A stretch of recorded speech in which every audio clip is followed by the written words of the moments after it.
All right.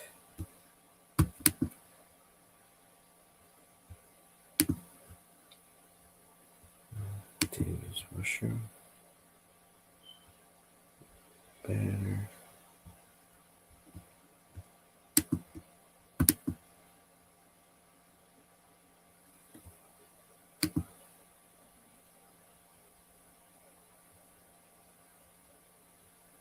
Great.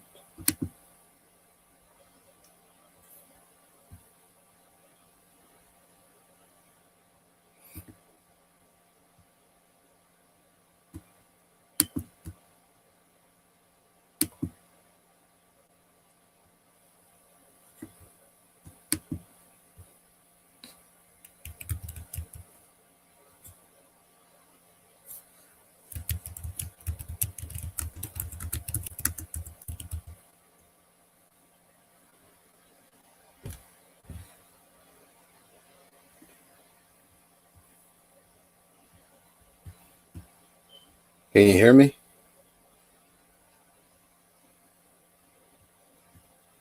All right. Awesome. Awesome. All right.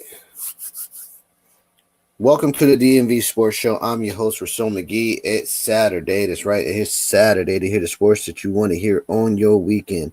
We got a lineup that you wouldn't believe. We're going to talk about the Washington Commanders. NFL draft is upon us, folks. We are just 2 weeks away. 2 weeks away from the NFL draft. At number 29, the Washington Commanders select. Well, hold that thought. We got a lot of things to get to. Let's just wait up. Let's talk about the Washington Wizards. The Washington Wizards playoffs are over. They never contended. They never reached it. But they're going to be the number one. Hold up. Again, we don't know. There's a lot to get to. Let's go ahead and move forward to the Baltimore Orioles. The Baltimore Orioles aren't doing so well. They're 5-7 and 5-8. And they're taking on the Toronto Blue Jays right now. They're 2-3 in the middle of the sixth. But they're bottom of the NFL, the NL East. This is not looking good for the local team, home team. But we still got something to cheer about because the Washington Capitals, Ovechkin, has now surpassed Wayne Gretzky. Wayne Gretzky, folks. And I cannot tell you how great he surpassed 895 to surpass Wayne Gretzky, and now he is Mr. Scorer, and he is 1,000% going to set the tone for this playoff. So they are now Metropolitan Division champs. Congrats to the Washington Capitals, but they got to make it to the Stanley Cup. We're going to talk about that too, so don't waste any moment. If you gotta go now. If you gotta get something to eat, do it now. The call number is 512-543-4662. State your name for the record, who you represent, so we can, comment and tell you what's up with your team. So we got Big Steve and we got Eric here. So a little bit later, Coach is going to come in along with Louis Tano is the co-host of the Hand Sports Show. So with that being said, let's start the show. We're going to talk about the Washington Commanders. The Washington Commanders are in dire need of a whole lot, but with just 5 picks in the NFL draft, which is going to be soon in 2 weeks, at 29, we need a wide receiver, we need a defensive end, we need another O-line tackle or O-line guard, and we need a whole lot of players. Now, we got a whole bunch of veterans. Now, there's probably going to be a lot of people being cut during the, to get the 53-man roster, but there's a lot that's going to be going on with this team. Now, we cut some players, a Old Dave Zacchaeus is now Bear. You know, Keenan Allen, who was a Bear, who's now Commander. You know, there's a whole lot of things in the NFC East trying to position. Now that we have started to see the NFC East try to settle in, try to compete in the East, knowing that the Eagles and Commanders are sitting there at 1-2, and then you have Dallas and the Giants trying to, balance up, see what's going on with there. But I'm pretty sure, at the end of the day, we're going to have an edge rusher that sets the tone for the defense, and we need to set the tone for the defense. So a lot is on John Witt Jr. to set things up for the Commanders this coming season. And if he doesn't, then, he's going to get the boot. There's also a lot of things happening with Dan Quinn. Dan Quinn has to do, and not just Dan Quinn, but Cliff Kingsbury, has to make sure that we are 1,000% on all cylinders with the addition of Debo, with the addition of, like I said, Keenan Allen and the rest of the defense. We got a little bigger up front with the addition of the Bears DTs, and we got Deron Payne, and we let go Jonathan Allen. He went to the Vikings, and then we have, Johnny Newton, who's supposed to take over that slot. So there's a lot of happiness going on around defense, but we got to have an addition of home is home. So we got to establish home games. We got to be more aware on road games because our schedule is 1,000% heavy. So there's a lot of people, saying that we're going to get a wide receiver first, but we're going to get an edge rusher. But a lot of people are saying that we should go with what they think is the best edge rusher. But we need an edge rusher who can also go inside with tackle. I said it aloud. I said it again.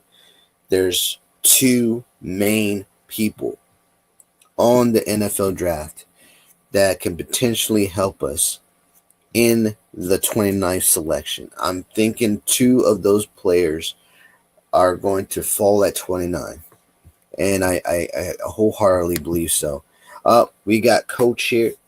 Coach just came in. How you doing, Coach? I'm great. I can't, complain. There's a lot going around here. I was just talking about how the Commanders, they have a lot of things going on, and the NFL draft is upon us. The NFL draft is 2 weeks away, but here's the thing: there is so much that we have to do. We wide receiver, all the line, what's it? Not left guard. Right guard, left guard. We need the protection up front for Jaden Daniels. We got bigger and wide receiver. We let go Alonzo Davis Zacchaeus. We let go of Dami Brown, which is, he went to the Bears. We got rid of Dami Brown. He went to the Jaguars. We went big with Debo because Debo got speed. We can use him in so many ways, which is great. He's like a switchblade. We got help for Scary Terry. We kept Luke McCaffrey, so Luke is going to probably have a little bit of help there. So I don't know what they got in store for him, but we got a veteran wide receiver, Keenan Allen, who actually is a good he's a good third down and long type of wide receiver because he's like 6'8" with a reach. So if you throw it up to him, he'll get the ball and pull it down. So with that, it's a lot of we can maneuver on that side. I see if Cliff used the weapons that we have, which I think he will, we can open up the running lanes as much as we can and have Brian Robinson Jr. and Nichols and Garcia venture out more without worrying to have to be an attack mode from the defense. Now, while the defense is rushing, the run A, B, and C gap is open, and they can rush right through with ease. Now, that means that Brian Robinson Jr. has to make sure that when he's running, he's not running into the offensive lineman. He has to make sure that he sees the hole and run through. This is why the running back coach has to work with him during the OTAs and what have you. Now, Chris Rodriguez, he's a natural. He's a natural north-south run, north and south runner. So he will immediately see the open gap and go running. And just like McNichols, I think they have to work with Brian Robinson Jr. more, so that way he can go over 1,000 yards rushing. Now, he's been close, but he hasn't really busted open and be that primary back that we hope that he can be, and that's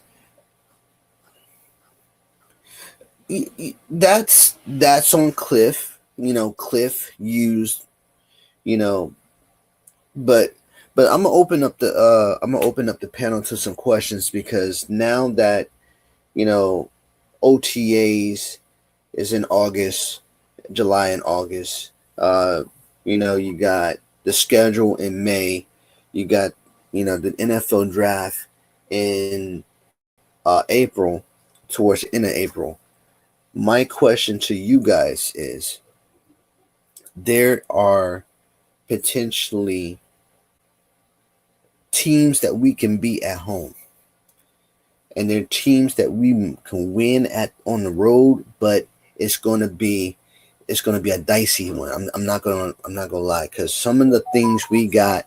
Let me bring up the schedule so that way we can have a better. It's going to be rougher. It's going to be rougher because we actually took it to them, in the playoffs, and we went farther than we ever went in 30 years. So, oh man, you just don't know. I love the competition. It's now that, are we picking players to combat what we're going to do in 2020. There you go. Yep.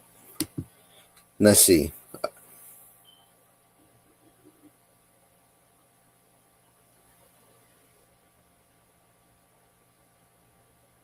Yeah. Yes, we are. Yes, we are. Because we didn't really solidify the edge rusher in free agency. We really got some really good older veterans that understands the X's and O's, but we need the youngsters to come through. So here are home and aways. Now again, May 12th is the schedule release that everybody's going to want to see, especially where we're going to be in the spotlight. Are we going to be on Monday night? Are we going to be on Sunday night? Or are we just going to be on regular Sundays? Are we going to go overseas to play? Or are we going to be here at home? These things are set on May 12th. But here is the home and away games that are most likely going to happen. Home, we got the Eagles, Dallas, and Giants. Bears, Lions, Broncos, Raiders, Seattle Seahawks. Those are the ones at home. Now, through those right there, panel, I got a question for you. From what I just mentioned, is this a winnable formula? Eagles, Dallas, Giants, Bears, Detroit, Broncos, Raiders, Seattle. Let's start with Steve and end with Coach.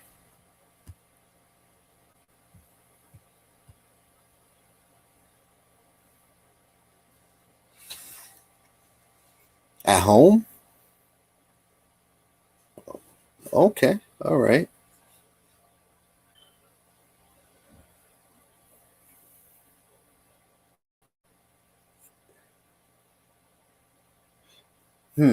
Okay. All right. Eric.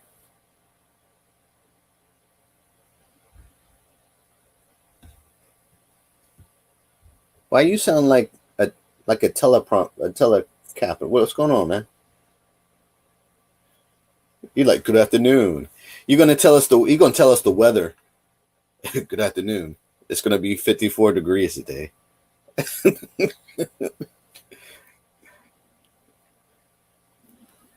Command the schedule.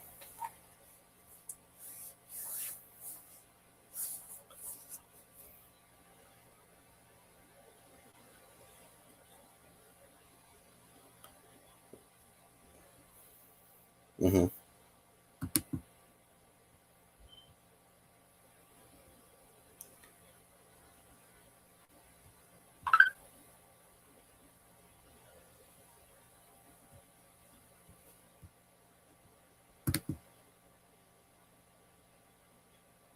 Yeah, but go ahead. I'm not gonna interrupt. Continue.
Hmm.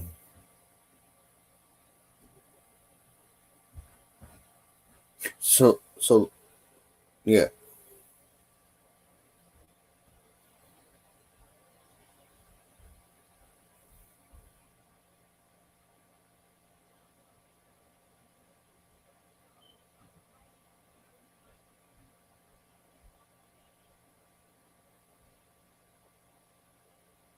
Hmm.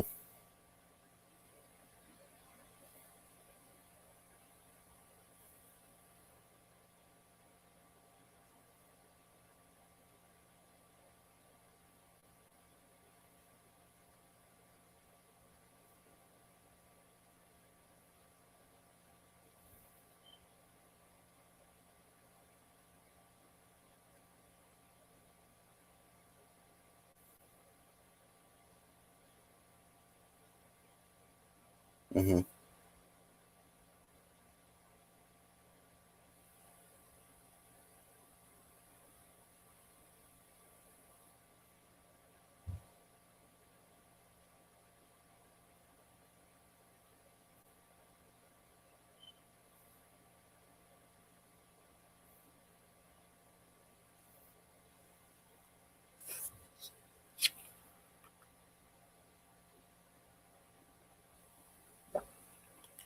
Okay, I like that. Coach, and then I'll give my points.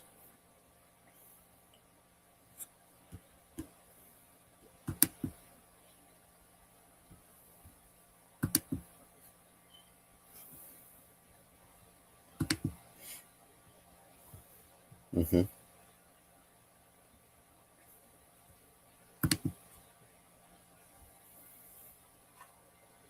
Yeah.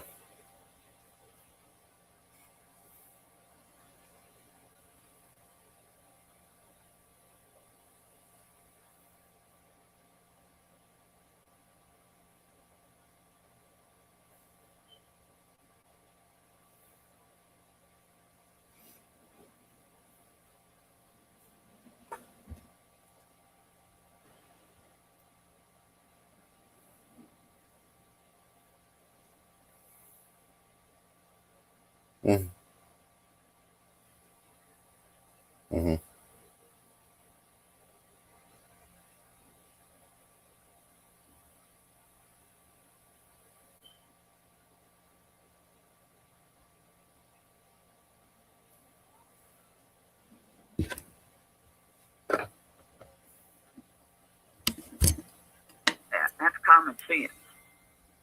common sense. Okay. I really believe he was down because he couldn't. They knew that he was coming. It wasn't his fault. I'm going to say it. It ain't his fault. As for the Dolphins, I think we can win. And I think at least 9 to 10 wins. Okay. All right. So we got another caller. He is the co-host of the Enhanced Sports Show. Is none other than Louis Tenor. How you doing, Lou? Hello, so thank you. You're welcome.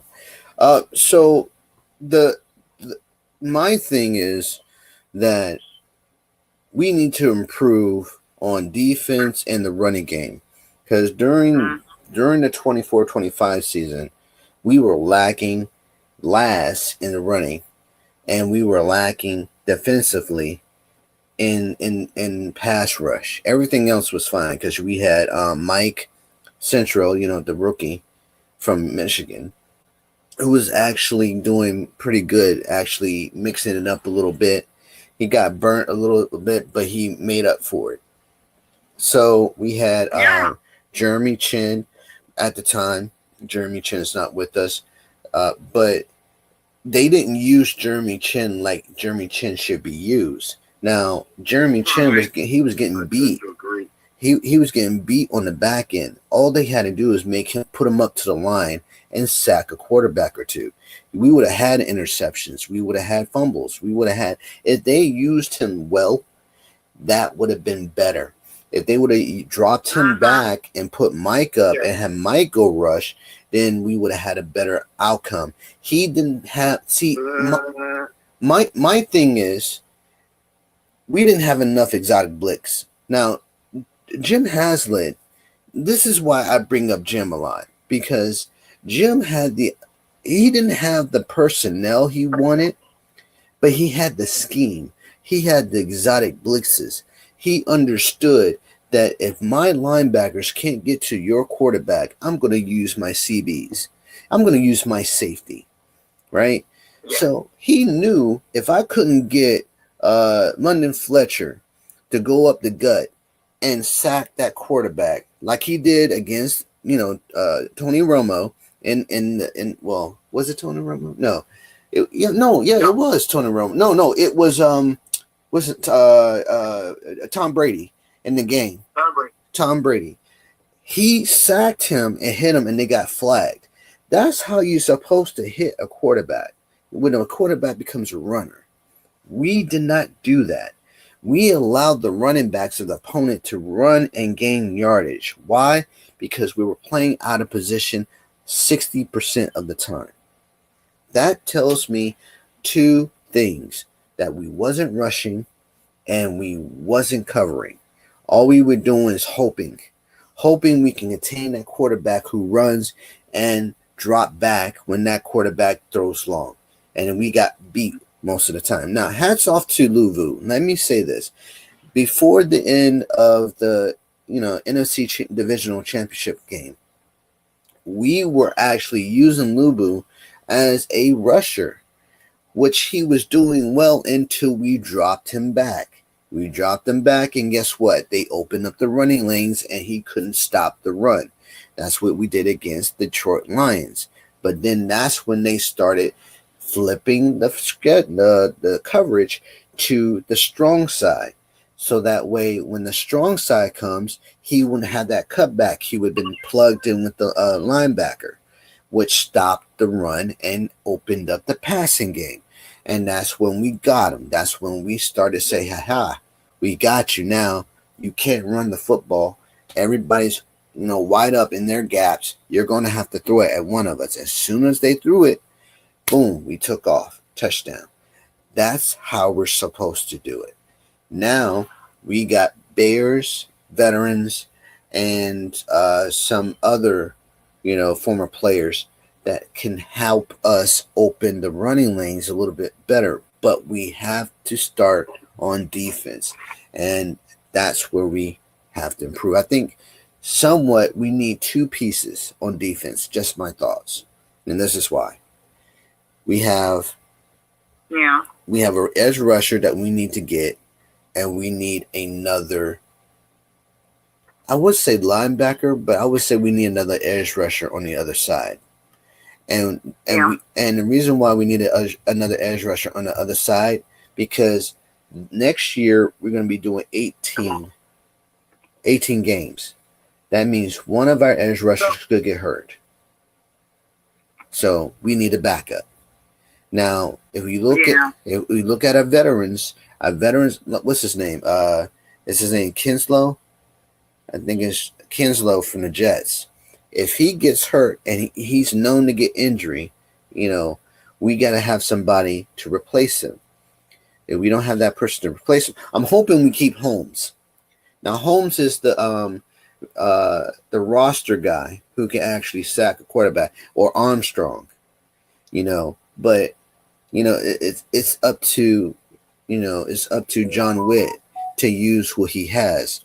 But you got to have a dominant edge rusher. If you don't have a dominant edge rusher, you just have people in there who are just plug-ins, right? And doesn't have that motor, then we're not going to get to that quarterback. It's already been shown.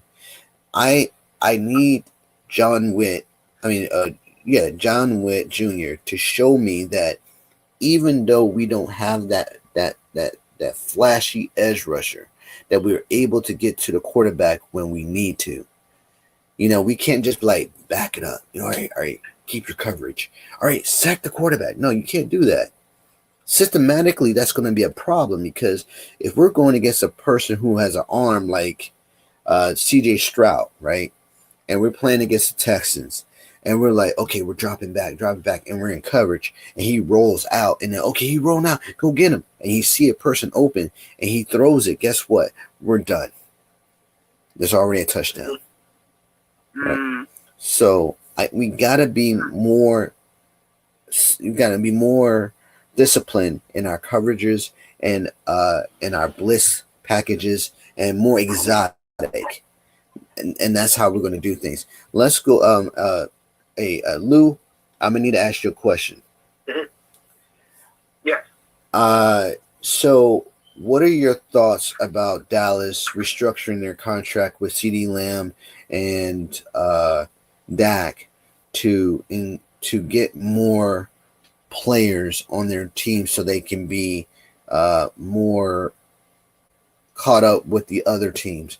Do you think that's good or bad for what's coming up? Because they really need a running back, and Miles. They do need a running back for sure. I mean, I think it's going to be good, because they have to get a running back. They have to go with, somebody younger. I think Dax has lost it, and I don't think he's going to even come close to being where he once was. So I think this is going to be a very good move, very strategic move on the Cowboys' part. So their running game is. Okay. So that's true. Thank you. So do you think they're going to get a running back in the first round, or do you think they're going to drop down and get more picks? What are your thoughts on this? I think they're going to drop. I think they honestly should drop down and get more picks. You can't always rely on the top pick of the draft, because we've seen it happen before with the Jets especially. So I think it'd be smart to get several different players, in several different rounds, rather than just go for one, like in the first round. That sounds good. I like that idea. All right. So do I. No, I mean that would mean that they wouldn't get, if they drop down, they wouldn't have enough money cap to sign undrafted free rookies. Now remember, they can use some of that undrafted free rookie money to use it on selecting a pick from the draft. So they could get a good pick.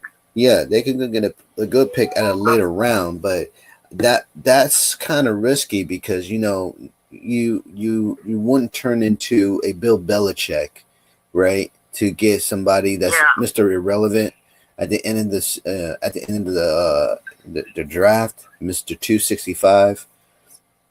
I think Dallas will have to trade up with next year's pick. Trade down, excuse me.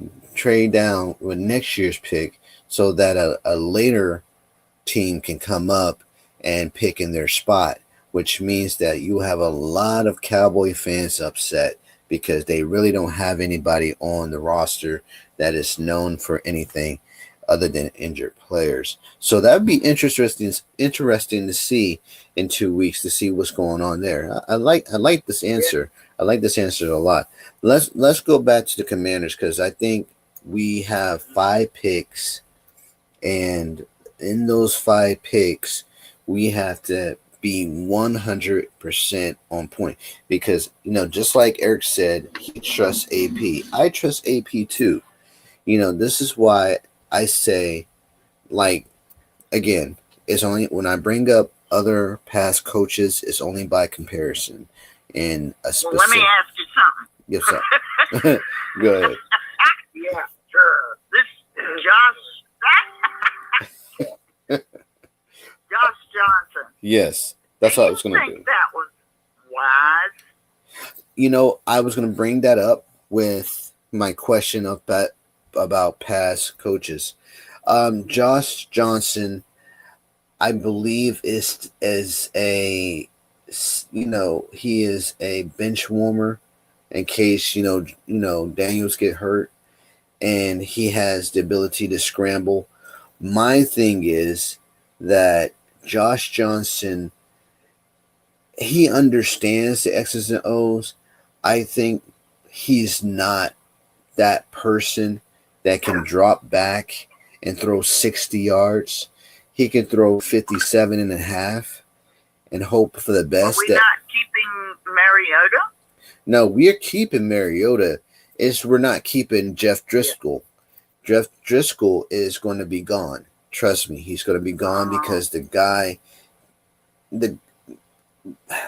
throws interceptions. He's already gone because he doesn't have a contract, and we haven't offered him one. Right. I think the thing I see with Josh Johnson is that the dude is flexible. He's played for just about literally, True. just about every team in the league.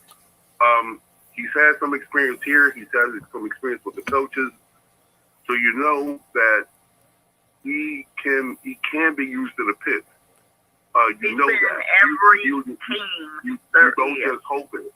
You don't just hope it. You know it. And like I said, he's got familiarity with the coaches. It's a unique move, because everybody has been in love with our 2 main quarterbacks. Like I said, they have given us no reason not to love them. No. When Jay Daniels, decided, to put on a Band-Aid, Mariota came in there and ran a trick player coup too, and actually scored a touchdown. Yeah. So it was good. So it's just really odd that they would make. It's odd that DQ and they would make this move. You scratch your head. You just you don't question it per se. You just wonder why. But from my perspective, so far, so good. They ain't done us wrong yet. So let's rock and roll.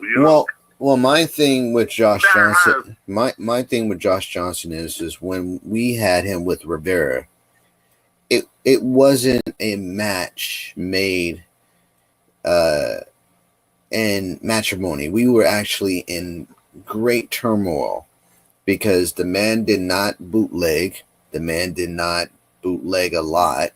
That's because of the play call that we had requires you to bootleg, and he didn't bootleg. And then when he saw the grass is greener, he didn't take off. What he did was he tried to throw 30 yards down and got picked off. I was upset. Now, I know what you're going to say. Was that on him or was that the wide receiver? Here's what I'm going to say on that question. When you're dropping back,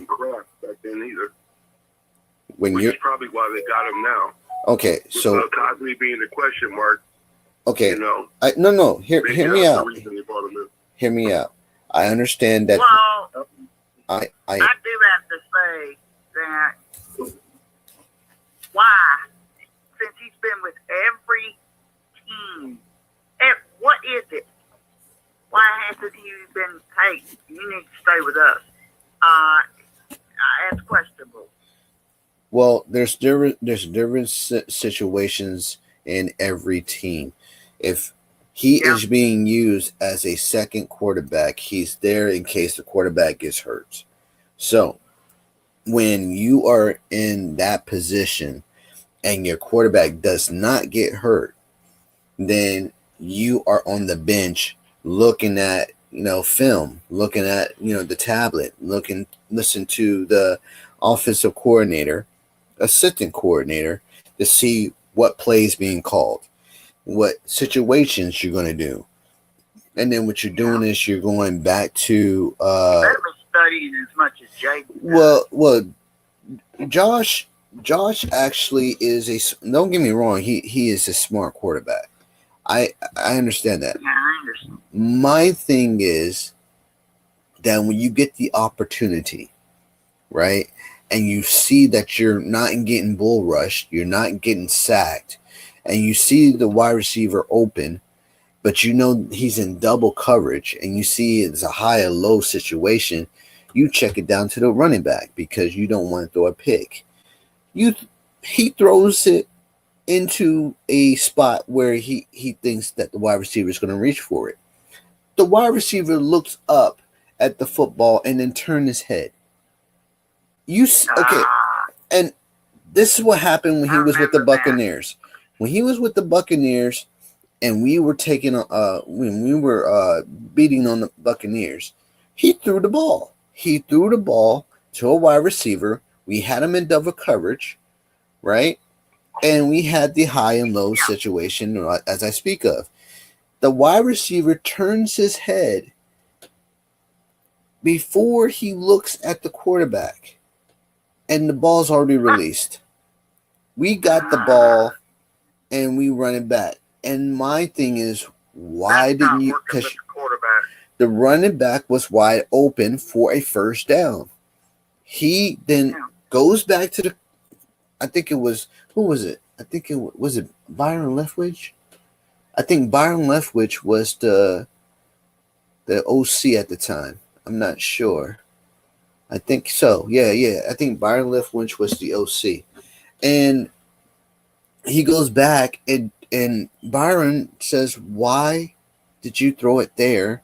The running back was wide open," and he had to look down and see what he was talking about. Sat down and looked at the tablet. He was like, the running back was open.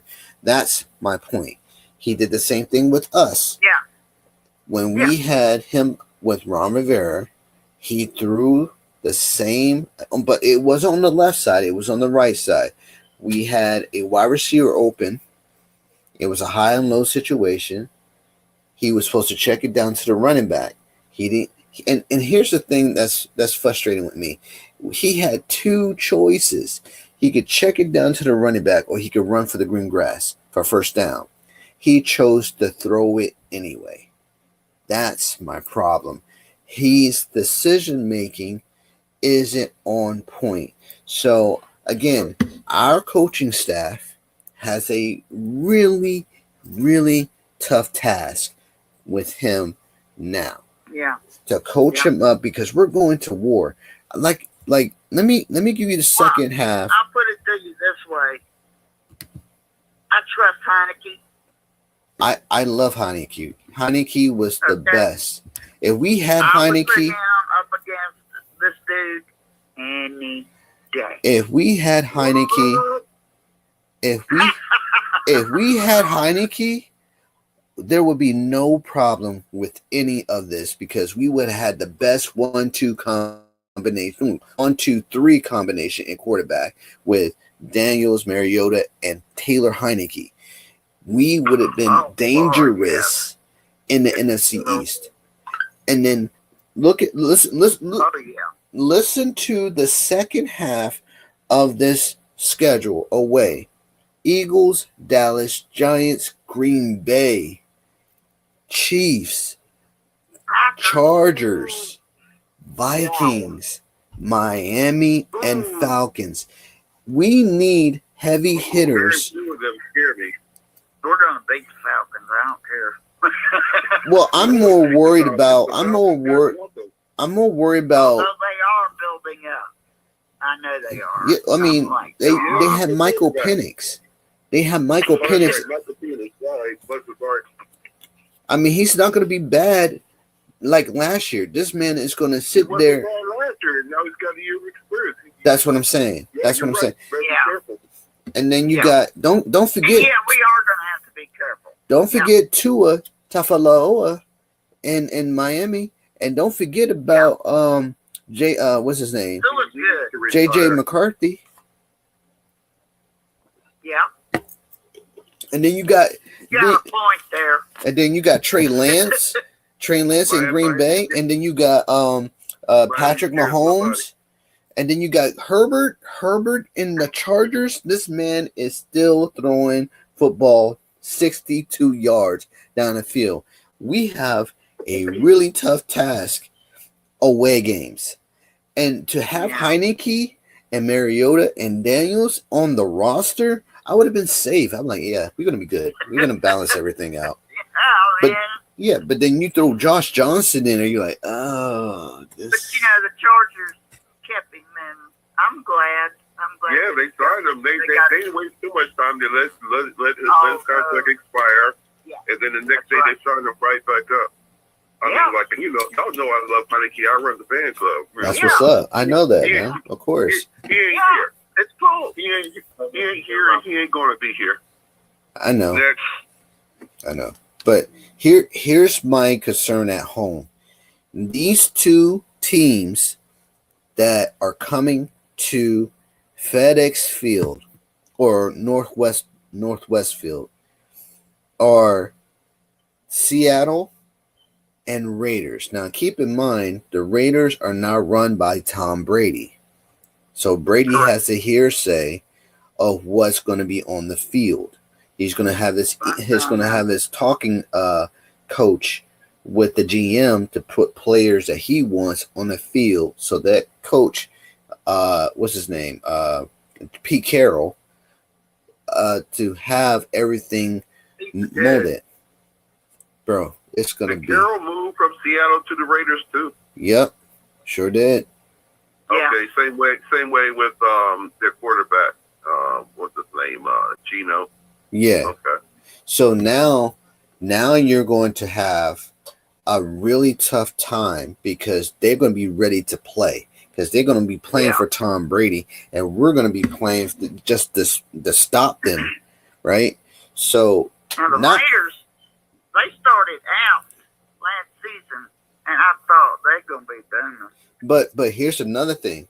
Here's another thing that we're not even talking about. Sean Payton, Broncos, who's 1,000% set on Bo Nix. Bo Nix actually threw for a lot of yards and touchdowns. So that home game has just gotten even better. Now everybody's going to be like, oh my gosh. Oh my gosh. You're going to have Sean Payton. You're going to have Dan Quinn. You're going to have Bo Nix versus Jaden Daniels, and you know Bo Nix is going to sit there like, "Oh, I should have been number one." Nobody wants to hear that. Played football, bro. Stop. And then you're gonna. He's good, but he hasn't done. Even Jaden wasn't number one. Mm-hmm. Has done Exactly. Jaden wasn't number one. Daniel as a rookie do more than him, and that's why we got to set the edge. Now, this is important more than anything. Question. I mean, like Denver.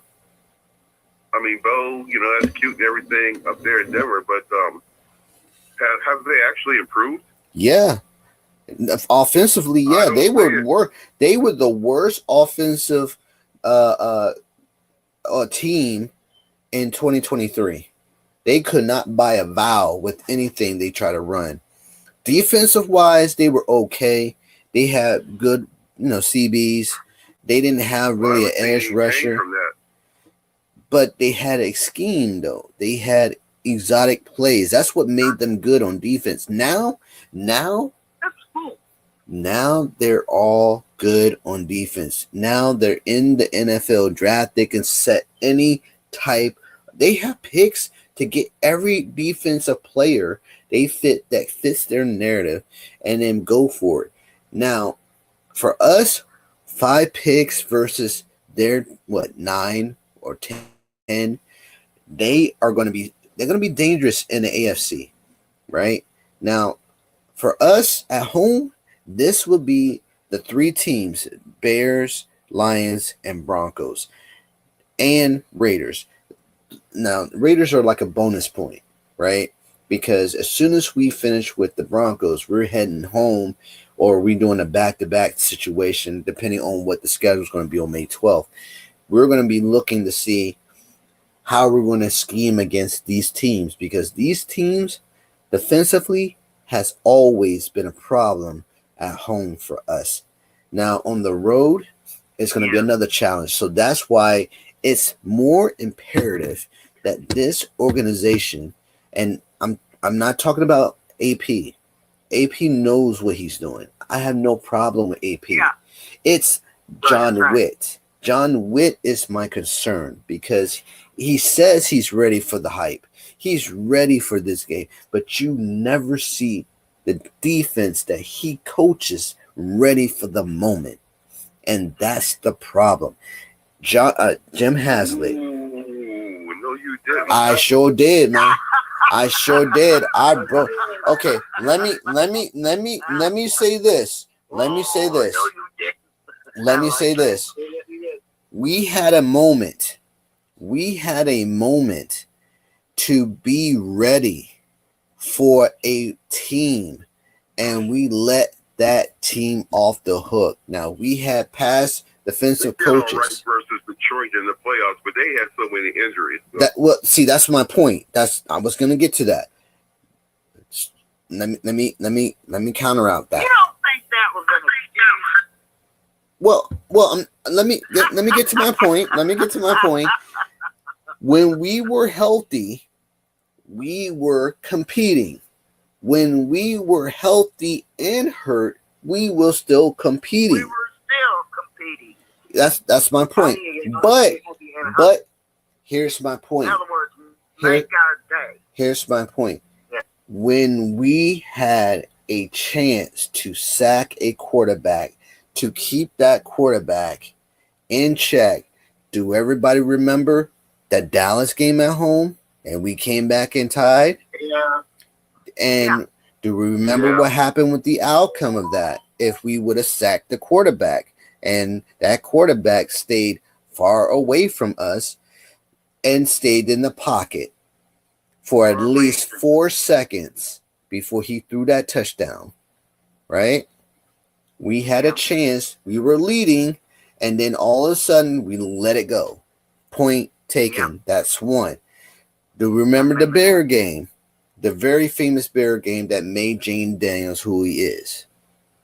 We were leading. Oh, yeah. We were leading for 3 quarters, and we didn't sack the quarterback in those 3 quarters. And we allowed who? Caleb Williams to come and take it away. That's my point. Point 3, and I'm because there was a lot of points. I'm not going to go any further than 3 because we got, Right. We had another game. Don't go any more points.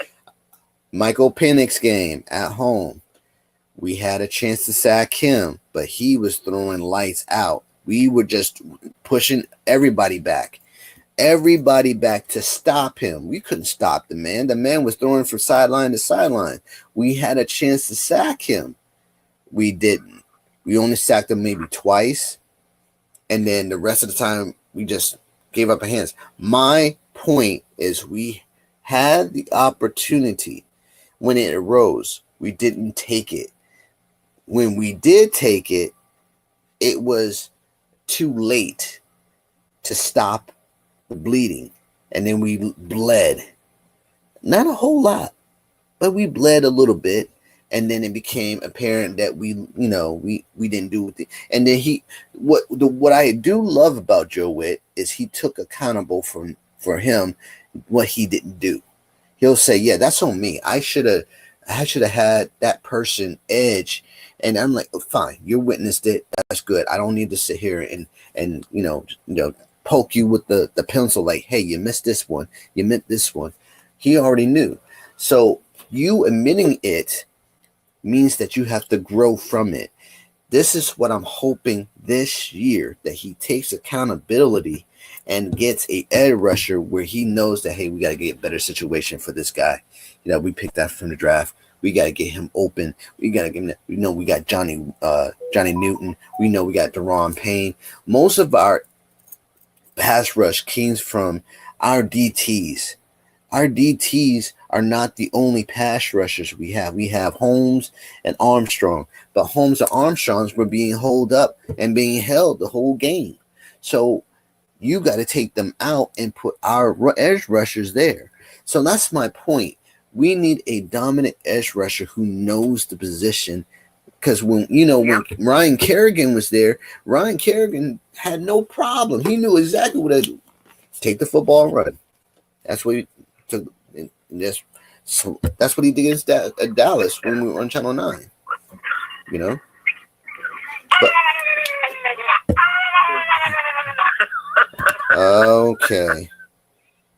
All right. So we have another caller from Campbell Soup Country, Minnesota. She arrived on time. But it's we gotta get to the Wizards. The Wizards are now officially off playoff. They're not going to playoffs, but they are going to be either number 1 in the NBA draft or number 2 to Utah. Number 1. I'm hoping number 1, but I'm pretty sure because we never got number 1 before. It was always number 2 or number 3. So I'm pretty sure.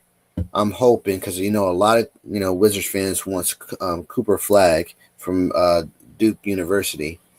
But if we don't get him, he would be good for them. Well, if we do get him, it'll be great. If we don't, we still got Queen from University of Maryland. I would love to have Queen in the center, and that dude right there, he is a boss in the paint. He don't care. I'm gonna warn you about Buzz from Maryland. Yeah. Because there's a certain college that he did stab in the back, and that's my favorite. Oh yeah, Villanova. Yeah, the guy who came from what is his name? DePaul. He came from DePaul and came here, and then he like, well, since my day here is over, I'm gonna go to Villanova. I'm like, yo, you just been to a great NCAA team, and you actually made it to the Sweet 16, but you're gonna sit there and bounce, bro? What kind of coach are you? I want to smack him upside the head. Yeah, that's what I said. Y'all don't do that. Y'all crazy. No. Hey, no. That was annoying. No, he did the bout face. He carried the whole team. He said, yeah, I ain't worried about this. Villanova, I'm coming. Don't worry about that. I'll sign on the dotted line. I'm like, dude. I want to tell him what the hell is Villanova? No, we had the money, Aaron. We had the money. We had the money, and Eric is right. It's like, what is over there with Villanova? I know it. He had something up his butt.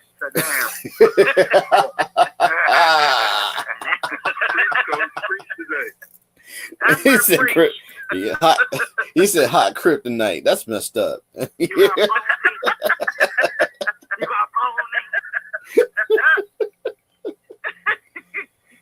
don't let him. Do not let him stab Maryland in the back. They do not deserve that because they are good. Yo, that was crazy.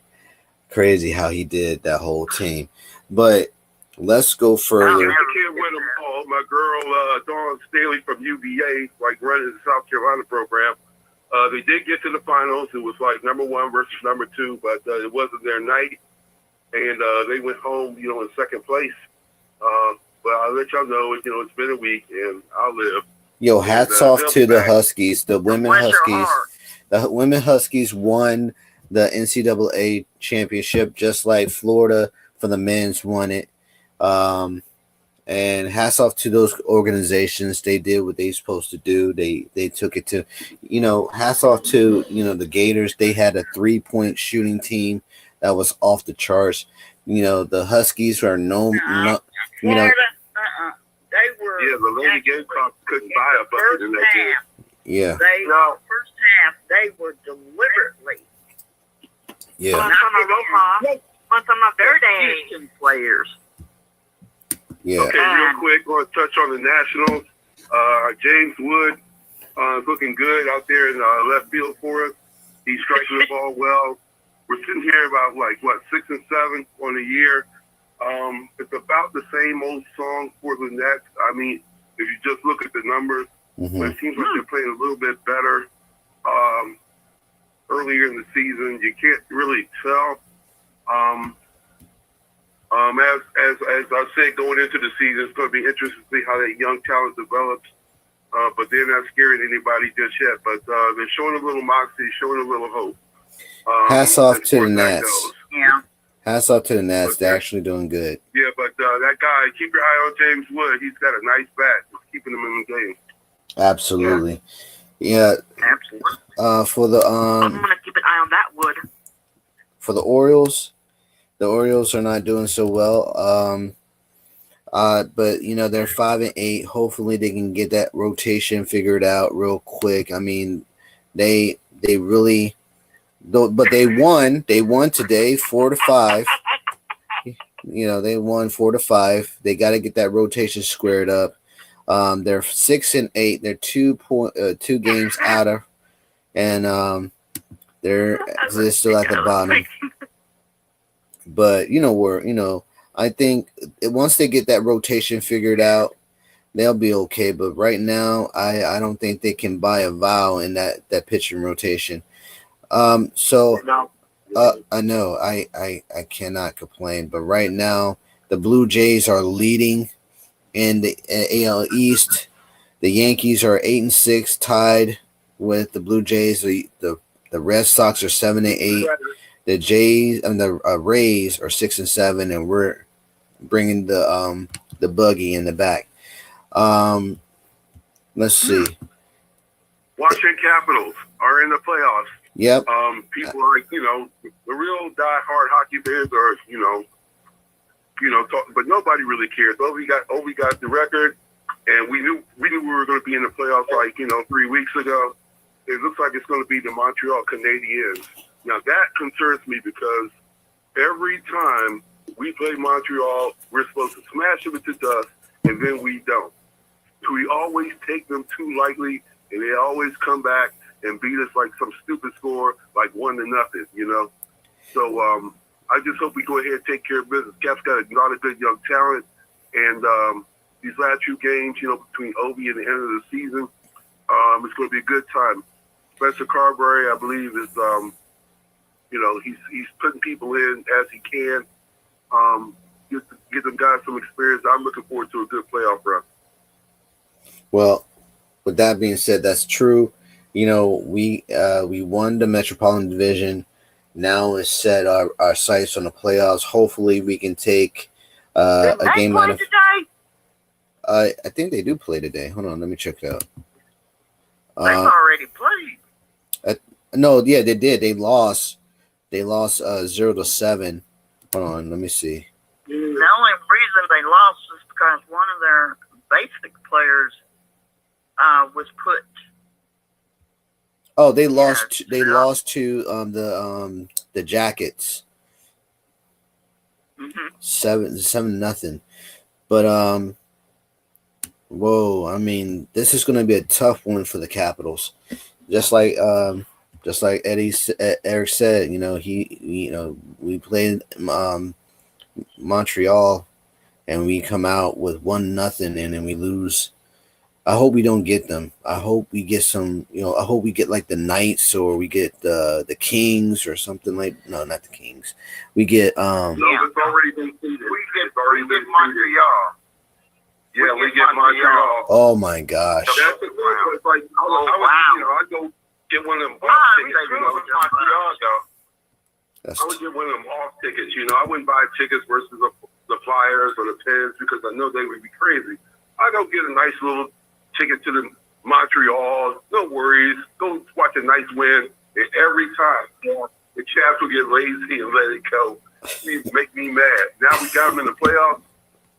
We'll see what happens with coaching. Well, we're going to have to let that be the last words. I want to thank Big Steve, Eric, the coach, Lewis, Tenor, and the camera suit lady. We're going to see everybody next Saturday. And, yeah, that's her pygmy cry. She's from the pygmy tribe. So when we're going to wait and see how everything plays out with the Capitals. We're going to see what the Nationals do, and then we'll come back next Saturday and talk all of that sports-related types. You humor first and everything second. Your conquerors by definition go conquer your dreams. Everybody have a great weekend. I'm out. Peace. God bless. All right? God bless. All right. Be safe, everybody. Take care.